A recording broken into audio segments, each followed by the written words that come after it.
What's up, guys? Welcome back to another video on high altitude investing. I hope you enjoyed my little blues intro. And without further ado, let's get straight into what I'm going to talk about today. I'm going to be talking about how Bitcoin is still bullish in my view. I'm going to be talking about how gold and Bitcoin are painting a very similar market cycle of emotions. And we're going to be talking about the big picture of what's going on with the technological S-curve and Bitcoin's adoption curve. So make sure that you guys hit that like button for me right now, as well as sharing this video with your friends, because this is going to be a lot of value and they are going to love it. Also, make sure that you're subscribed because I'm dedicated to uploading 5 videos a week all through 2020 to keep you guys posted and updated in the crypto markets, as well as doing a podcast. So by the way, if you guys did not check out my latest podcast with Donovan at DIY Investing, please go check it on either of our channels. Really doesn't matter. We uploaded that on Sunday. So that's a really good one. You're going to want to make sure that you listen to that one. We talk all about market sentiment and why it's interesting that everybody is so bearish right now. So without further ado, let's get straight into the analysis.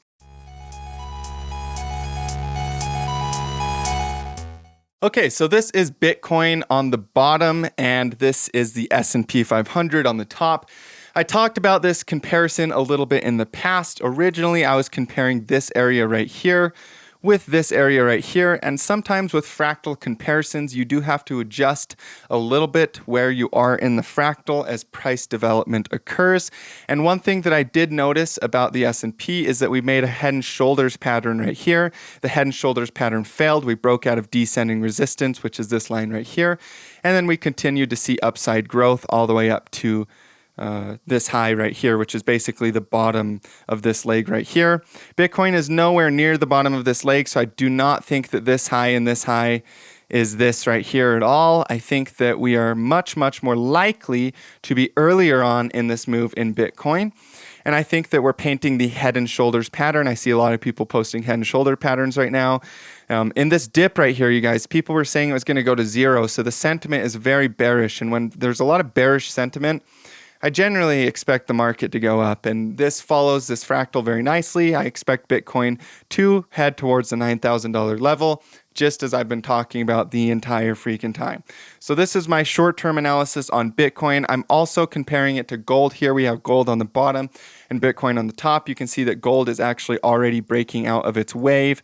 We have an upside impulse, so we can just go ahead and take that and make it a little bit of a red color so you can see the difference. And I expect the very same thing to happen in Bitcoin in the prices above on the chart above here. This is both the 6-hour and this is the 4-hour. So they're in very, very similar time frames, you guys. And this fractal comparison is highly accurate considering that they've been following each other since the 16th. And by the way, what's really interesting to me is everybody was talking about how Bitcoin was following gold right here and how gold was leading Bitcoin. And now everybody is talking about how Bitcoin was leading gold. And now everybody is talking about how Bitcoin is bearish, even though gold is breaking out and Bitcoin hasn't broken out yet. So I think that's a very interesting thing that I'm personally taking note of. And one of the reasons I'm still long on Bitcoin, I don't think that this is bearish price action. So that's kind of my shorter time price action type stuff. But what I really, really want to go over today is the big picture. What happens to technological S-curves? So people don't realize this, but whenever there's a new technology, it has a very, very consistent way that it grows. It does the same type of growth in almost every single type of technology. Actually, pretty much every single type of technology grows in a similar fashion, in a similar way. And this right here is a list of all of the different technologies. This orange line in the background is actually AM radio. This red line right here is television. That red line is television. And then we have FM radio, we have cable TV, and then we have this internet. The internet is actually this teeny little green line down here. And then personal computers are this little teeny little green line down here. So we have a lot of S-curves that are being invented really, really fast, a lot of new technologies, and Bitcoin is extremely early in its S-curve.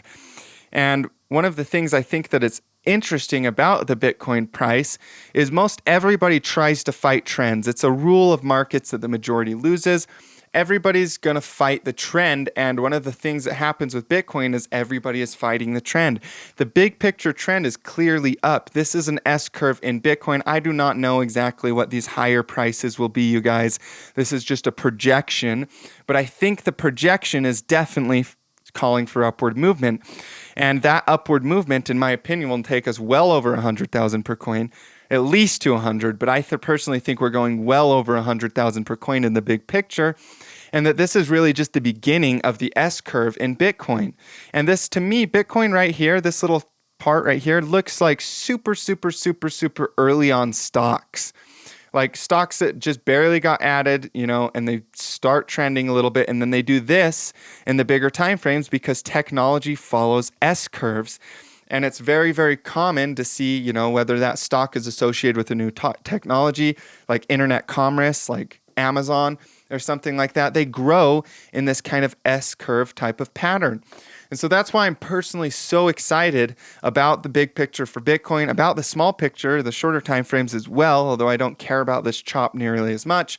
And I also tweeted about how most people that care about the short time frame chop are the ones that are getting chopped up in the short time frames and losing all their money. So don't do that. But even still, the 6 hours isn't super short, and the 12 hours isn't super short either. And I think that both of these time frames hold a lot of validity and give us a lot of information as to where the prices may go in the future. Yes, you guys, I can always be wrong. This head and shoulder pattern can play out. We could retest the 618 level, which is closer to 55, but I highly doubt that's happening. That's my lowest probability outcome. And until we have price action that further develops or further shows that that's what's going to happen, like support level fail, like the support level failed of like 6,200, because that would pretty much completely invalidate, because that's that same support that coincides with right here. So if that support level fails, then it would invalidate this fractal comparison. But for now, you guys, I think that's a very, very valid comparison. And these S curves are also something to watch closely. And my buddy Donovan always says investing in Bitcoin is like investing in the internet. And I think I've said that in the past too, but it's so true, you guys. If you invest in Bitcoin, you're investing in the internet. And as you can see, here's an existing technology, a new technology, a newer technology.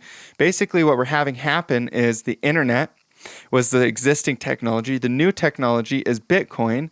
And then we have the newer technology, which will be like the Internet of Things and the immutable web. And so those are like, that's like the future, and you can think of like printers. We have printing, and then we have 3D printing, and now we're going to be able to 3D print hearts and food. And so it's just, that's the same thing that happens every single time. And that's what I'm expecting to happen in Bitcoin in the big picture. Yes, it's not going to go perfectly up. It's going to have ups and downs along the way. I clearly drew this with this purple line. There's going to be a lot of volatility, but I expect a very big picture, large growth curve. And once Bitcoin gets big, I expect low volatility, because it'll be pretty much the one world currency. And in order for us to have a one world currency, it's got to be pretty stable. So I think that as the S curve develops, we'll have that stabilization in Bitcoin. We'll have that volatility decrease. As market cap increases, it takes more money to move it. It becomes a bigger boat in the sea instead of a little speedboat. And that pretty much allows you to have a low volatility environment, just as this S curve would suggest. So that's what I'm expecting in Bitcoin in the small time frame. In the big time frame, I want to talk about liquidations. This is a website called cryptometer.io. So shout out to whoever made this website. I really love you guys. Contact me. I would love to talk with you guys a little bit back and forth in email sometime if you're watching this video. One thing that happened is we had $34 million in longs get liquidated. Now that sounds like a lot, but that's not really a lot for BitMEX liquidations. And that happened pretty much overnight and yesterday, whenever this little dip was happened. It's a 24-hour, this is the last 24 hours. So it happened yesterday around the same time, actually, whenever Bitcoin pumped up and made that kind of right shoulder that everybody thinks is going to make us see downside continuation like that. And then it just found support, and now it's bouncing up. We're making a bull pin hammer. We're making bullish wicks. And so I personally think that this is more or less bullish price action in Bitcoin. And so what I really expect to have happen on this Cryptometer, and what I'm watching for, is us to see shorts get wrecked over the next couple days. And I expect us to see like 40 or 50, maybe even 100 million in short positions get wrecked. And that will lead to more and more liquidations and more liquidations. And that will cause the price to just go extremely parabolic on the short term. And we should head up towards 9,000, 8,000, maybe even 10. Kind of that range up in here, just like how the NASDAQ went up into that range and the S&P 500 went up into that range as well. So that's what I'm watching, you guys. I really appreciate you tuning into my videos. Make sure that you go check out my website and look at the VIP. This is where you can take your trading to the next level. I was just like you guys when I was first learning all this stuff. Didn't know what I was doing, didn't know where I could go to learn, and I didn't know what trades to take, what ones not to take, and I was confused. There was days where I made money, but overall I was getting chopped up in the market. So I have spent the last 5 years gathering all of the best information, taking hundreds of YouTube videos, taking courses from other traders, talking with people on Skype, just a ton of information, books that I've read about trading, people I follow on Twitter, and I've just learned a lot about these markets. So yes, you can go learn all this stuff on your own. You can spend the next 5 years doing exactly what I did, or you can come join the VIP, get in the Discord group, start making money on the signals, start making money from the videos, start profiting in the market, and accelerate your learning by at least 1,000%. So that's the VIP. Make sure you guys check it out. You can DM me for a discount. I'll give you guys a 20% discount, but make sure you guys go check that out. Also, the Discord group is in the description box below. That's completely free. You can join the Discord group. The non-VIP areas are completely free. The VIP is obviously exclusive content for the VIPs. But you can get in there and there's other people talking. Sometimes I'll post stuff on there as well. Make sure that you guys hit the subscribe button as well as sharing this video with your friends if you got some value out of it. I really appreciate you guys tuning in today's video. I'm so grateful for all the subscribers. I ticked over 26,000. Let's see if we can hit that $27,000 or 27,000 subscriber mark. And I will see you guys in tomorrow's updates. As always, stay profitable out there.